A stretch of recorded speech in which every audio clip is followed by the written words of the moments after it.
દેશની આંતરિક સુરક્ષાને ખતરારૂપ તેવા ઇલીગલ રીતે ભારતમાં ઘૂસેલા બાંગ્લાદેશીઓને પકડવા માટે ગુજરાત સરકારના સીએમ સર અને ડેપ્યુટી સીએમ સર દ્વારા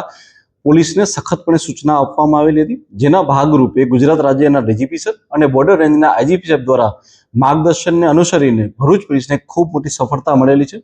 કે જેની અંદર બાંગ્લાદેશમાંથી ઇલીગલી ઘૂસેલા એજન્ટો અને તેમના મારફતે ઇલીગલે મહિલાઓને ફોસલાવીને દેહ વ્યાપારમાં ધંધો કરવા માટે અલગ અલગ જગ્યાએથી મહિલાઓને અને દીકરીઓને બોલાવીને તેમની પાસે દેહ વ્યાપારનું કામ કરતી એક મુખ્ય ટોળકીનો પર્દાફાશ એલસીબી ભરૂચ અને એસઓજી પોલીસ દ્વારા કરવામાં આવેલો છે. બનાવની વિગત એ રીતે છે કે આજથી 10 વર્ષ પૂર્વે ફારૂક શેખ નામનો વ્યક્તિ કે જે બાંગ્લાદેશમાં બોર્ડર નજીક જ રહે છે, તેણે ઇલીગલ રીતે પશ્ચિમ બંગાળમાંથી જન્મનો દાખલો મેળવે છે અને ત્યારબાદ ગુજરાત આવીને વસવાટ કરે છે અને ત્યારબાદ જે છે એવી મહિલાઓ કે જે લોકોને પૈસાની જરૂર હોય તેમને નોકરીની લાલચ દેખાડીને બ્યુટી પાર્લરમાં કે મેડ તરીકેનું કામ કરવા માટેની લાલચ આપીને ખૂબ સારી નોકરી મળશે તેવી લાલચ આપીને અલગ અલગ જગ્યાએથી આવી મહિલાઓને ગુજરાત ખાતે બોર્ડર ક્રોસ કરાવીને લઈ આવવામાં આવે છે. પોલીસે અત્યાર સુધીમાં આવી રેડ કરીને 14 જેટલી મહિલાઓને રેસ્ક્યુ કરવામાં આવેલી છે. આ તમામ મહિલાઓમાંથી 12 મહિલાઓ બાંગ્લાદેશની છે અને 2 મહિલા જે છે એ પશ્ચિમ બંગાળની છે. આ તમામને રેસ્ક્યુ કરવામાં આવેલા છે અને તેમને પોલીસ દ્વારા જે છે એ સેન્ટરમાં રાખવામાં આવેલા છે. આ સિવાય આ જે ફારૂક શેખ નામનો વ્યક્તિ હતો તે અલ ફારૂક પાર્ક સોસાયટી કે જે ભરૂચ ખાતે આવેલી છે ત્યાં રહેતો હતો અને તેની સાથે તેના શાગરીતો એટલે કે નિઝામ ખાન કે જે મુસ્કાન સ્પાની અંદર તથા રઈસ શેખ કે જે સામાન્ય ગેસ્ટ હાઉસ ખાતે તથા સુજીત કુમાર કે જે અંકલેશ્વર ખાતે ગોલ્ડન સ્પા ચલાવે છે, આ તમામ લોકો ભેગા મળી આ મહિલાઓ કે જે પોલીસે રેસ્ક્યુ કરી છે તે અને એ સિવાયની બીજી કેટલીક મહિલાઓ કે જેને પોલીસ વિશે હાલમાં માહિતી મળી છે તેની સાથે મળી ગોવા,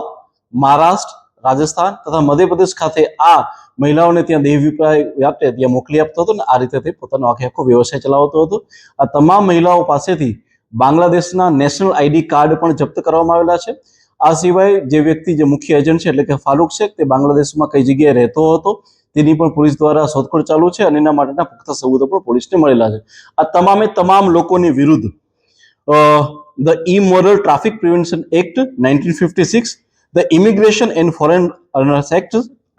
2025 તથા ભારતીય ન્યાય સંહિતા 2023 ની કલમો અનુસાર ગુનો દાખલ કરવામાં આવેલો છે અને હાલમાં આ ચારે જે એજન્ટ છે તેની ધરપકડ કરી અને પોલીસ દ્વારા આગળની કાર્યવાહી ચાલુ કરવામાં આવી છે. સર, જે રીતે આખું નેટવર્ક સામે આવ્યું છે કે માત્ર ભરૂચ નહીં પરંતુ ગોવા, રાજસ્થાન, મહારાષ્ટ્ર સુધી આ લોકોના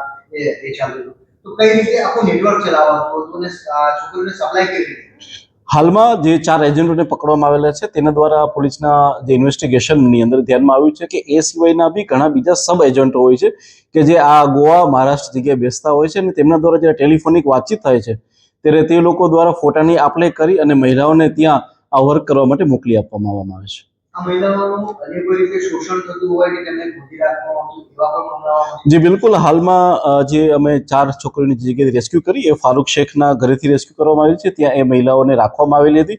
એ સિવાય જે સ્પા સેન્ટરો અને જે ગેસ્ટ હાઉસ છે તેમાં પણ આ મહિલાઓને રાખવામાં આવેલી હતી અને હાલમાં તેમને આપણી મહિલાની સી ટીમ દ્વારા કાઉન્સેલિંગ કરી તેમની પાસેથી અન્ય માહિતી પણ એકત્રિત કરવામાં આવી રહી છે. સર, તાજેતરમાં જ ભરૂચમાંથી બાંગ્લાદેશી ઘૂસણખોરોનું એક નેટવર્ક ઝડપાયું હતું, ત્યારબાદ બાંગ્લાદેશી મહિલાઓને લાવીને આ પ્રકારનો મામલો સામે આવ્યો છે. શું લાગે છે કે ભરૂચમાં બાંગ્લાદેશીની ખૂબ મોટી વસ્તી આવીને રાખવામાં આવી હોય કે આ બાંગ્લાદેશી ઘૂસણખોર મોટી સંખ્યામાં આપણે અંદાજ લાગી? અમારી Bharuch LCB police, SOG police તથા તમામ પોલીસ સ્ટેશનની ટીમ આ દિશામાં કાર્યરત છે કે ભારત દેશની આંતરિક સુરક્ષાને કોઈ પણ ભોગે સહન કરાવી લેવામાં નહીં આવે. આવા કોઈ પણ બાંગ્લાદેશી હશે તેના જડમૂળ સુધી જઈ અને તે લોકોની ધરપકડ કરવામાં આવશે અને ત્યારબાદ તેમને ડિપોર્ટ કરવામાં આવશે અને કાયદેસરની કાર્યવાહી કરવામાં આવશે.